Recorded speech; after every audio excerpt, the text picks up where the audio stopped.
তো আজকে আমাদের ক্লাসটি রয়েছে মূলত ফাইলে ক্লিক করতে হবে। ফাইল থেকে আমরা নতুন ডকুমেন্ট ওপেন করব। নতুন ডকুমেন্ট ওপেন করার সময় আমাদের এখানে বেশ কিছু বিষয়ে জেনে নিতে হবে। আমি নতুন একটি ডকুমেন্ট ওপেন করে নিচ্ছি। এখান থেকে আমার নতুন ডকুমেন্ট আমি ওপেন করব। ওপেন করার সময় আমরা খেয়াল রাখবো যে আমাদের এখানে আনটাইটেল 1 দেওয়া রয়েছে, অর্থাৎ আমাদের ট্যাবটি এখানে চলে এসেছে। আবার আমি যদি এভাবে আরও একটি ডকুমেন্টকে ওপেন করতে চাই তাহলে আমার এই ট্যাবটি এখানে দেখা যাচ্ছে উপরের দিকে চলে আসছে। ঠিক এভাবে আমি আরও একটি ডকুমেন্ট ওপেন করে নিচ্ছি। ঠিক এভাবে আমি মোট 3টি ডকুমেন্ট ওপেন করেছি এবং 3টি ডকুমেন্টের ট্যাব দেখা যাচ্ছে উপরের দিকে চলে আসছে। এখানে ট্যাব আকারে চলে আসে উপরের দিকে এবং এটাকে বোঝার জন্য আমাদেরকে আরও একটু সহজভাবে বুঝে নিতে হবে। বোঝার জন্য একটু সহজ হবে সেটি হচ্ছে যে আমি এখানে একটু কথা লিখে নিচ্ছি। সেটি হচ্ছে লিখছি 1। তো এখানে আমি লিখছি 1 লিখে নিলাম।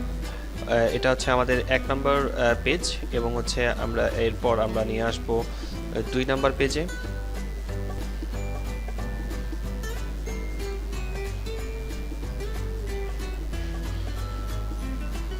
এরপর আসছে 3-এ, অর্থাৎ আমাদের এখানে যে ট্যাবটি রয়েছে সেটি হচ্ছে 1, এটা হচ্ছে 2, এটা হচ্ছে 3, অর্থাৎ আমরা এখানে 3টি ট্যাব পেয়েছি। আমাদের 3টি ট্যাব এখানে শো করছে।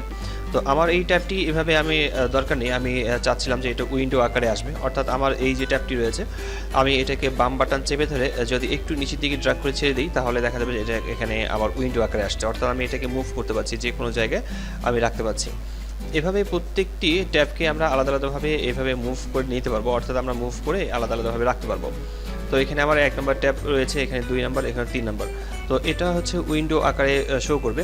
আর এছাড়াও যদি আপনাদের দরকার হয় যে পরবর্তী ট্যাবে যাব, পরবর্তী ট্যাব, এছাড়াও যদি এটাকে আবার নতুন করে আবার আপনার উপরের দিকেই দরকার হয় সেক্ষেত্রে আমরা জাস্ট এখানে ড্র্যাগ করবো, ড্র্যাগ করে ধরে এখানে ছেড়ে দেবো, তাহলে এটা উপরে চলে যাবে। ঠিক এভাবে আমরা প্রত্যেকটি ট্যাবকে ধরে আমরা উইন্ডোকে ধরে আমরা এখানে ট্যাব আকারে রেখে দিতে পারবো, অর্থাৎ এখানে ক্লিক করলে আমাদের ট্যাব আকারে এখানে শো করবে। এরপর যে কাজটি মনে রাখতে হবে, যেমন আমরা এখানে ট্যাব আকারে যাচ্ছি, আমরা যদি নতুন করে কোনো ট্যাব ওপেন করি সেক্ষেত্রে দেখা যাচ্ছে আমি আরও একটি ট্যাব ওপেন করে নিচ্ছি। আমার এখানে আরও একটি ট্যাব ওপেন করব এবং এই ট্যাবটিকে ওপেন করার সময় দেখা যাচ্ছে যে এই ট্যাবটি মূলত এখানে চলে আসছে। আমার এখানে নয়, আমি চাচ্ছিলাম যে উইন্ডো আকারে আমার এখানে সামনের দিকে চলে আসবে। তো সামনের দিকে ঠিক এইভাবে উইন্ডো আকারে আসবে।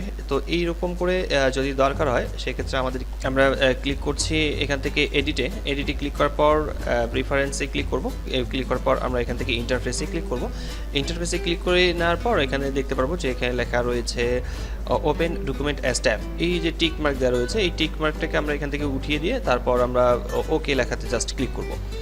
ওকে লেখায় ক্লিক করে নেওয়ার পর আবার আমরা ফাইলে ক্লিক করছি, ক্লিক করে এখান থেকে আমরা নিউয়ে ক্লিক করব। নিউয়ে ক্লিক করে আমরা জাস্ট যে কাজটি করব সেটি হচ্ছে যে ফাইল নেম দিতে চাইলে সেক্ষেত্রে আমরা দিতে পারি। আমরা ওকে লেখা দিয়ে ক্লিক করলে এখানে ট্যাব আকারে আমাদের এখানে শো করবে, অর্থাৎ উইন্ডো আকারে শো করবে, ট্যাব নয় উইন্ডো আকারে এখানে আমাদের এখানে শো করছে। তো এরপর থেকে আমরা যতগুলো ছবি এখানে ইনসার্ট করব, আমি এখানে বেশ কিছু ছবি ইনসার্ট করে নিতে যাচ্ছি। ইনসার্ট করে নেওয়ার জন্য ওপেনে ক্লিক করব। ওপেনে ক্লিক করার পর আমি যে কোনো একটা পিকচারকে ওপেন করছি, এটা আমার এখানে চলে আসছে উইন্ডো আকারে। ঠিক এভাবে আমি বেশ কয়েকটি ছবি ওপেন করে নেব। ওপেন করে নেওয়ার সময় দেখা যায় প্রত্যেকটি ছবি আমার এখানে চলে আসছে মূলত ট্যাব আকারে, ট্যাব নয় সরি, এটা হচ্ছে উইন্ডো আকারে চলে আসছে। তো এভাবে উইন্ডো আকারে আমরা ছবিকে ওপেন করে নিতে পারবো। আমি এখানে বেশ কয়েকটা ছবি ওপেন করে নিচ্ছি। তো এরপরের যে কাজটি রয়েছে আমার এখান থেকে কাজ করলে মোটামুটি একটু সুবিধা হবে। এখন আমি 1 নম্বর এখানে ক্লিক করছি, এখানে পরে আবার নিচেরটাতে ক্লিক করছি, এইভাবে ক্লিক করে প্রত্যেকটাতেই ক্লিক করে আমি দেখতে পারবো। আর যদি আমাকে সবার শেষেরটা অথবা কোনো একটা চেঞ্জ করতে হয় সেক্ষেত্রে কন্ট্রোল চেপে ধরে ট্যাব বাটন প্রেস করলে সেই ছবিটি আমাদের সামনে চলে আসবে। ঠিক আমরা কন্ট্রোল ট্যাব প্রেস করে আমরা ছবিগুলোকে সামনের দিকে নিয়ে আসতে পারবো।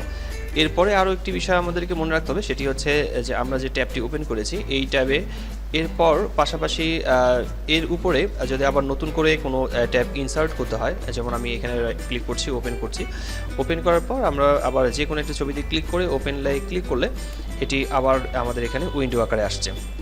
এখন যদি আমি এখান থেকে উইন্ডোটাকে অফ করে দিই, আবার এডিটে ক্লিক করছি, এডিটে ক্লিক করার পর প্রিফারেন্স থেকে এখান থেকে ইন্টারফেসে ক্লিক করার পর আমি এখান থেকে চাচ্ছিলাম না যে আমি এখানে টিক মার্ক দিয়ে দিয়েছি। টিক মার্ক দেওয়ার পর ওকে লেখা দিয়ে ক্লিক করে নিই। ওকে লেখা দিয়ে ক্লিক করার পর আমার এই ছবিটি প্রথমের দিকে থাকছে। এরপর আবার ফাইলে ক্লিক করে ওপেনে ক্লিক করলাম। ওপেনে ক্লিক করার পর আরও নতুন একটি ছবিকে ইনসার্ট করে নেব।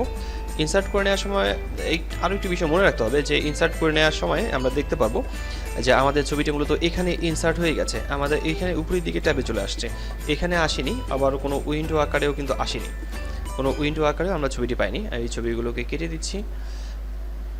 এই ছবিটি চলে এসেছে মূলত আমাদের যে উইন্ডো আকারে আসছিল, সেই উইন্ডো আকারে এখানে দুইটি ছবি আলাদা আলাদাভাবে চলে আসছে। ঠিক এভাবেই আমরা